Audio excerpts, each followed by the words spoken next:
Meus prezados irmãos, estamos aqui mais uma vez para compartilhar com os irmãos mais uma lição da Palavra de Deus, a lição de número 6 do nosso estudo do livro de Efésios, onde o nosso comentarista vem falando acerca da Igreja eleita.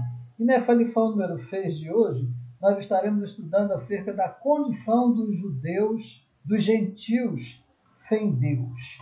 Então, o nosso textual ele vem falando o seguinte, Efésios capítulo 2, versículo 11, nos diz: portanto, lembrai-vos de que vós, noutro tempo, éreis gentios na carne, e chamados incircuncisão, pelos que na carne se chamam circuncisão feita pelas mãos dos homens. A nossa leitura em classe, ela está baseada em Efésios capítulo 2, versículo 11 e versículo 12, e também em Romanos capítulo 4, versículo 12 até o versículo 14, aonde nos diz o seguinte, Efésios capítulo 2, versículo 11 e o versículo 12. Portanto, lembrai-vos de que vós, noutro tempo, éreis gentios na carne, e chamados incircuncisão pelos que na carne se chamam circuncisão, feita pelas mãos dos homens, que naquele tempo estáveis sem Cristo, separados da comunidade de Israel e estranhos ao concerto da promessa, não tendo esperança e sem Deus no mundo.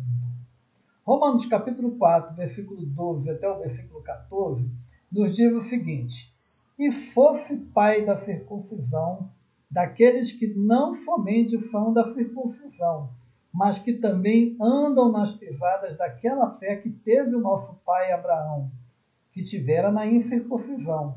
Porque a promessa de que havia de ser herdeiro do mundo não foi feita pela lei a Abraão ou a sua posteridade, mas pela justiça da fé. Pois se os que são da lei são herdeiros, logo a fé é vã e a promessa é aniquilada. Nesta lição, nós estaremos tentando alcançar alguns objetivos com os irmãos, aos quais eu vou citar aqui, e espero que a gente consiga chegar a um denominador comum. Primeiro, nós vamos ver o que é espiritualmente a circuncisão e o que é a incircuncisão. Vamos tentar explicar para os irmãos qual era a condição antiga dos gentios sem Deus e sem Cristo. E agora nós vamos afirmar que, desprovidos de Deus, os gentios marchavam para a perdição eterna. Mas graças a Deus que nos dá a vitória em Cristo Jesus, que hoje nós fomos alcançados pelo grande amor de Deus. Antes de falar acerca de circuncisão, eu gostaria só de dizer para os irmãos que a circuncisão ela era um sinal que distinguia judeus e gentios. Tá? Os judeus eles tinham uma aliança com Deus, e essa era os homens, na verdade, né, que faziam a circuncisão.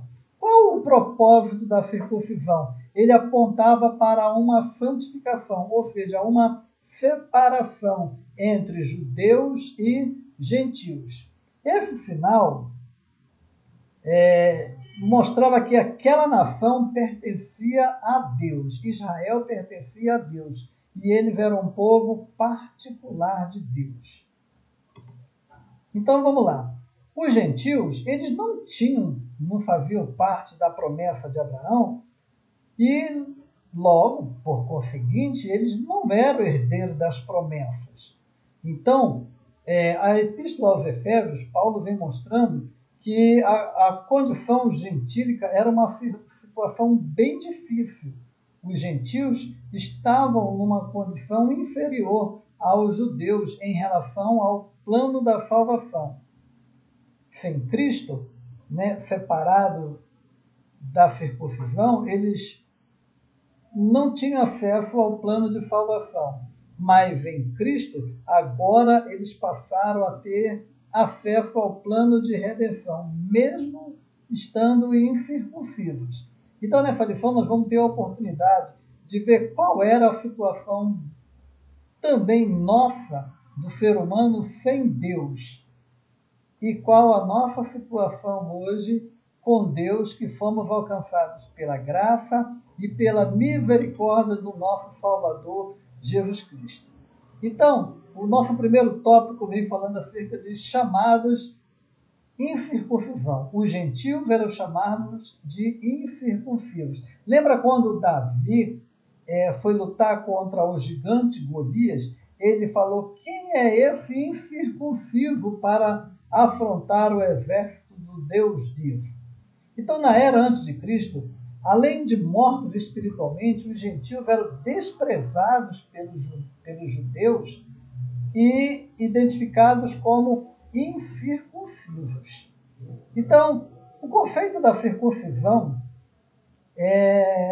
a circuncisão nada mais era, que continua sendo até hoje, do que a remoção do prepúcio do órgão sexual masculino. Isso era prescrito na lei como um sinal externo de quem pertencia ao povo da aliança com Deus. O procedimento era realizado no 8º dia de vida dos nascidos em Israel, ou também entre os estrangeiros comprados por dinheiro, aqueles que eram escravos no meio dos judeus. Então, quem não era circuncidado, ele era tido como incircunciso e não poderia fazer parte do povo de Israel. Não deveria nem habitar no meio do povo de Israel.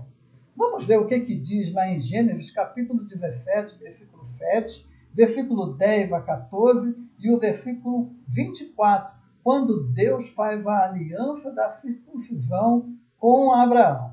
Então, em Gênesis capítulo 17, versículo 7, nos diz o seguinte: e estabelecerei a minha aliança entre mim e ti, e a tua descendência depois de ti em suas gerações, por aliança perpétua, para te ser a ti por Deus, e a tua descendência depois de ti. No versículo 10 ao versículo 14, nos diz o seguinte: esta é a minha aliança, que guardareis entre mim e vós, e a tua descendência depois de ti, que todo homem entre vós será circuncidado, e circuncidareis a carne do vosso prepúcio, e isto será por sinal da aliança entre mim e vós. O filho de 8 dias, pois, será circuncidado, todo homem nas vossas gerações, o nascido na carne e o comprado por dinheiro a qualquer estrangeiro que não for da tua descendência.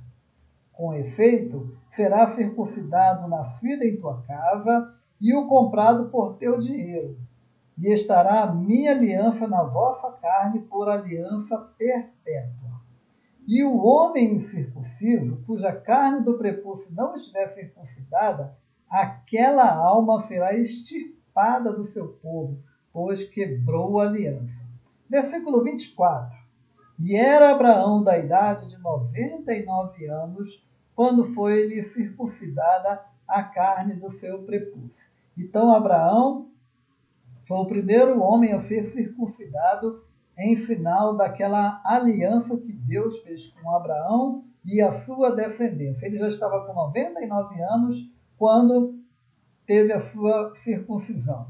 Qual o significado da circuncisão para o povo de Israel e qual o significado da circuncisão para nós hoje? Então, o significado, ele apontava para uma santificação, tá? Uma separação. Abraão vivia no meio de um povo muito idólatra. Aqueles povos que viviam naquela época, que não conheciam a Deus, eles tinham uma vida sexual muito depravada. A sua sexualidade era muito depravada. Havia muita orgia, havia muita corrupção, muitas práticas idólatras. Então, Deus, para mostrar a Abraão que ele era separado, que ele era diferente, ele deveria fazer esse sinal da circuncisão na sua carne e todos os seus descendentes também deveriam fazer essa circuncisão como aliança de que Deus havia os escolhido como um povo especial.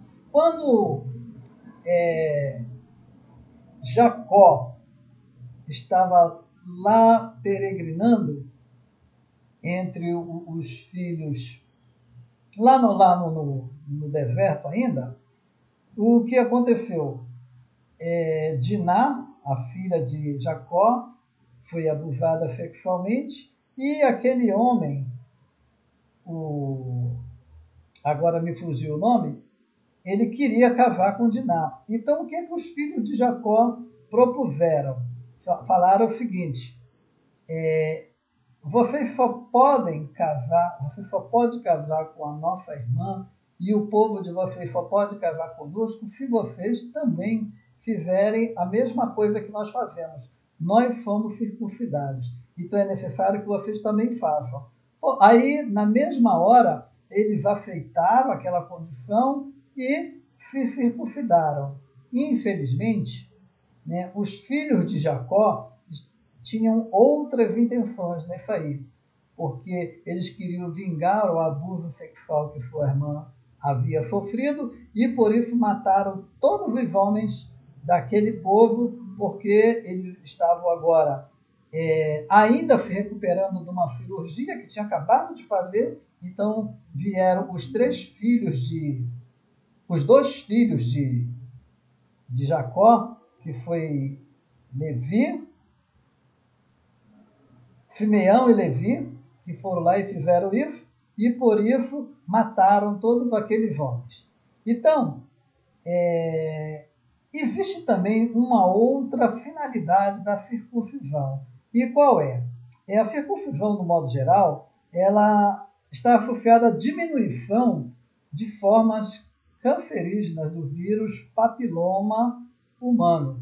A gente vai ver que, entre os judeus, o índice de mulheres com câncer do colo de útero é quase zero. Por quê? Porque os homens, eles se circuncidam e com isso eles não têm o vírus para passar para as suas esposas. Então, é um sinal de higiene e ao mesmo tempo diminui essa forma de câncer. Então Deus lá atrás, ele já previa que o homem poderia ter, como o homem já tinha esses problemas, mas o que aconteceu? Para resguardar e salvar o seu povo, ele foi lá e fez esse processo de circuncisão para com os seus filhos.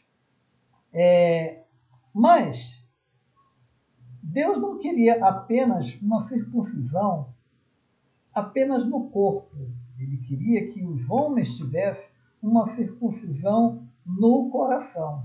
Os gentios não faziam parte da circuncisão dos judeus, pois aquilo era apenas um sinal físico e realizado pelos homens.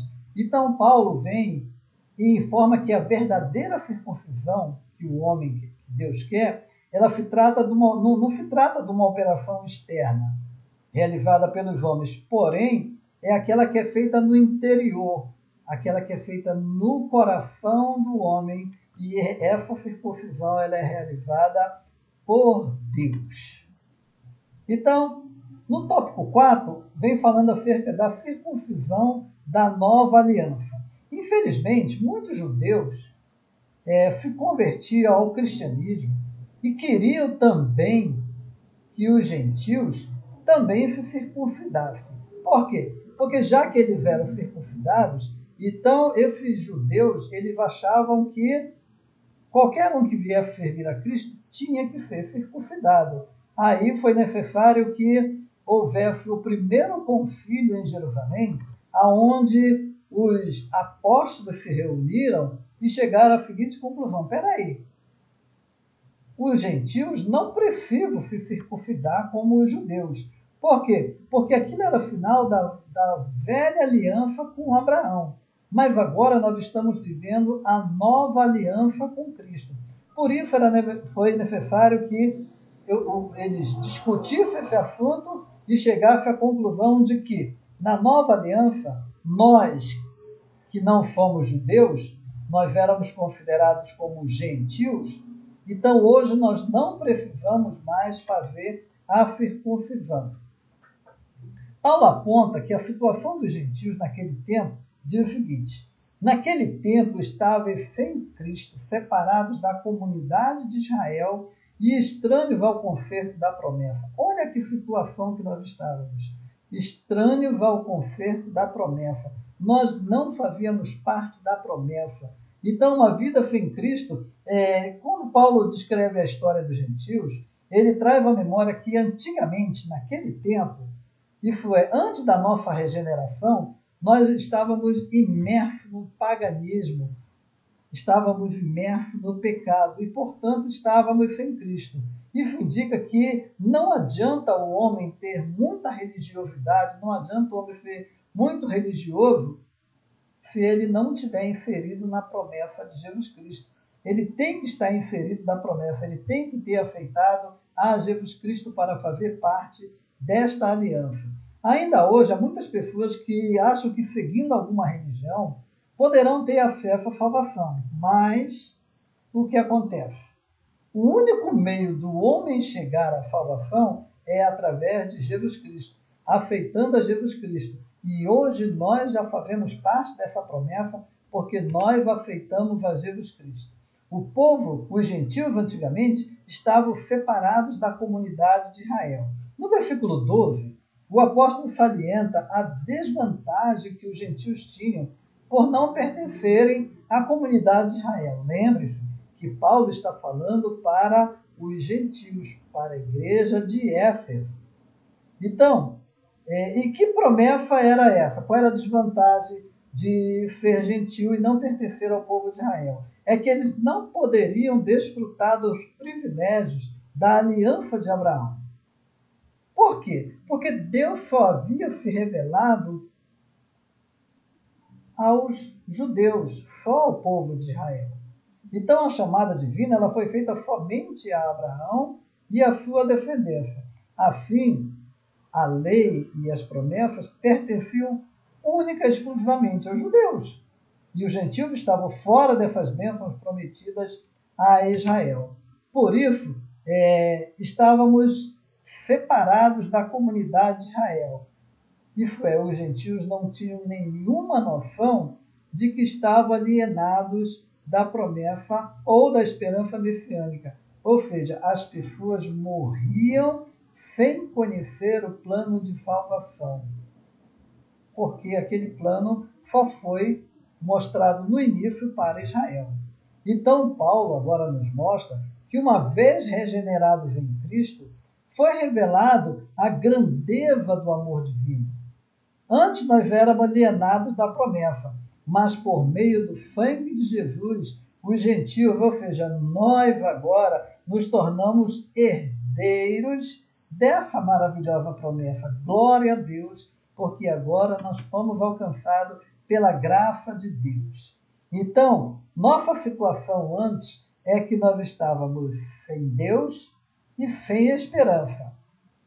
Paulo ele descreve a situação dos gentios que não viviam tendo esperança sem Deus, vivendo sem esperança e sem Deus no mundo, lá no capítulo 2, versículo 12. Então, como estavam desprovidos da esperança, eles não tinham confiança nas promessas divinas. Gente, a pior coisa que existe é a pessoa viver sem esperança futura. E o mundo sem Deus, o homem sem Deus, ele não tem esperança futura. Ele não sabe o que o aguarda na vida após a morte. Mas nós que somos herdeiros com Cristo, nós temos a esperança da promessa. Porque Jesus Cristo nos deixou uma promessa de que ele foi preparar lugar e virá nos buscar. E agora nós temos essa grande esperança de que nós vamos viver com Cristo. Então, a fé é a âncora da alma. Ou seja, é ela quem nos mantém presos ao Evangelho para que a gente não venha se desviar e não venha perder essa tão grande salvação. Os gentios, ou seja, o povo sem Deus, eles padecem de medo, têm incertezas, têm falta de esperança, falta de paz. Por quê? Porque eles têm a ausência de Deus. Mas nós agora estamos com a esperança e com Deus nas nossas vidas. Outra coisa que o apóstolo Paulo fala é que eles estavam sem Deus no mundo. E nós, antes de aceitar a Jesus Cristo, estávamos sem Deus no mundo. Mas a gente vai ver que, quando Paulo escreveu lá para os Efésios, eles eram um povo politeísta, eles criam em vários deuses. Eles não eram um povo sem religiosidade. Eles tinham a sua religiosidade. Embora eles acreditassem em vários deuses, o paganismo deles os afastava de crer no único e verdadeiro Deus, Criador e Redentor. Pois essa revelação ela só havia sido dada ao povo de Israel. Os deuses deles os deixavam escravizados. Escravizados aonde?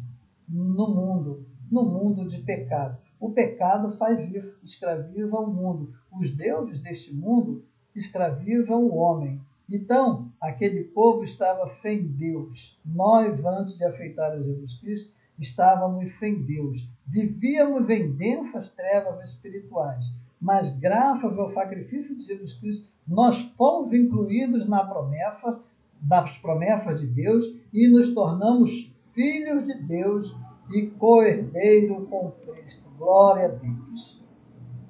Hoje, então, nós temos paz e aliança com Cristo.